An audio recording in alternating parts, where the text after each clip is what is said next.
Is there any other realm where someone can go from hero to zero so quickly? This year, we've already seen many crypto messiahs fall hard from their place atop the totem pole, and each time, it seems the fall couldn't be any harder. But then somehow it happens again, seemingly an untouchable figure in the space completely capitulating in the blink of an eye. As anyone who's been following the FTX saga will know, the latest crypto demigod to fall is Sam Bankman-Fried, aka SBF, the soft-spoken 30-year-old billionaire who's long been idolized for his frugal lifestyle and his for-the-people ideals. Now that SBF has admitted to single-handedly destroying the third biggest crypto exchange in the world, is there any hope left for him and all the people whose funds have been lost by a bankrupt exchange?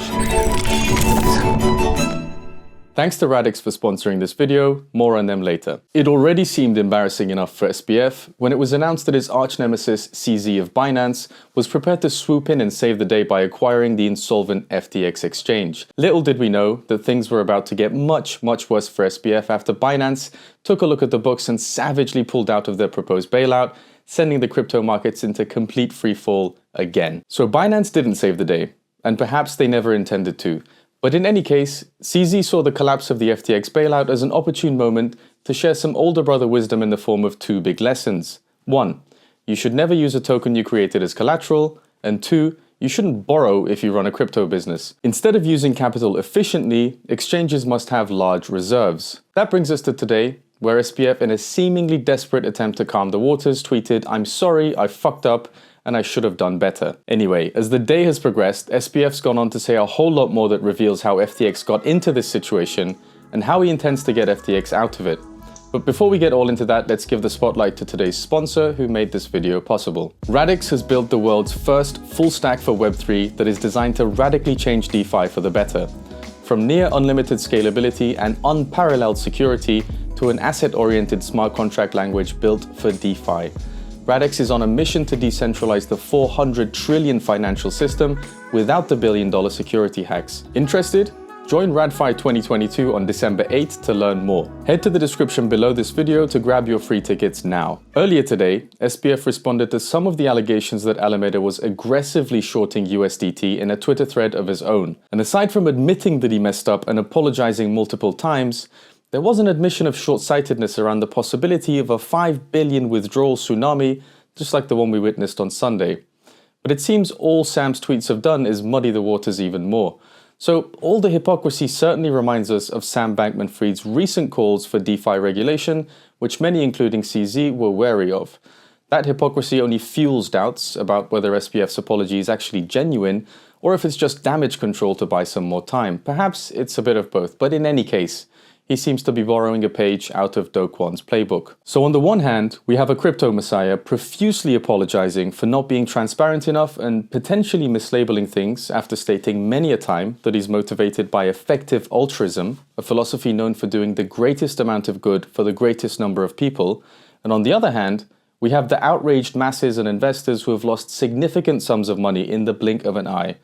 SBF had to have known the risks of sending billions in user funds without informing them, especially if you consider his testimony in the US Congress, in which he explicitly warned about the dangers of undisclosed risk.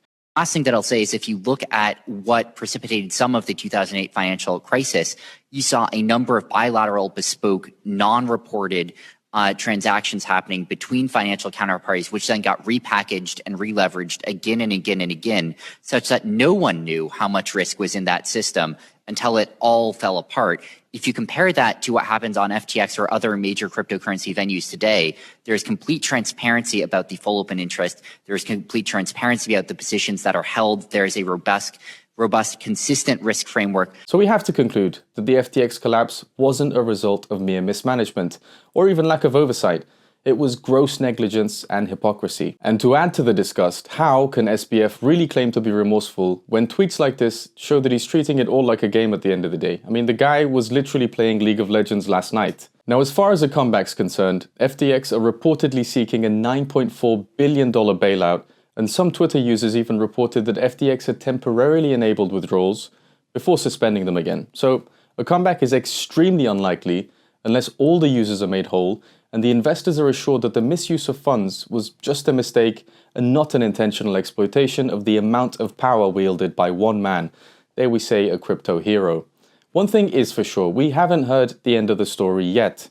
Even farmer bro Martin Shkreli has crawled out from under the floorboards, suggesting in an up-only podcast that SBF is likely to spend some time in jail, but that SBF shouldn't worry too much because jail isn't all that bad. At least he's being transparent. And speaking of transparency, Binance just released their holdings on all hot and cold wallets, possibly in response to this week's events, which have undoubtedly shaken trust in centralized exchanges across the board. So let us know if you think this is a step in the right direction below. Regardless of what happens, we will continue to update you as the story is likely to keep developing in the coming days.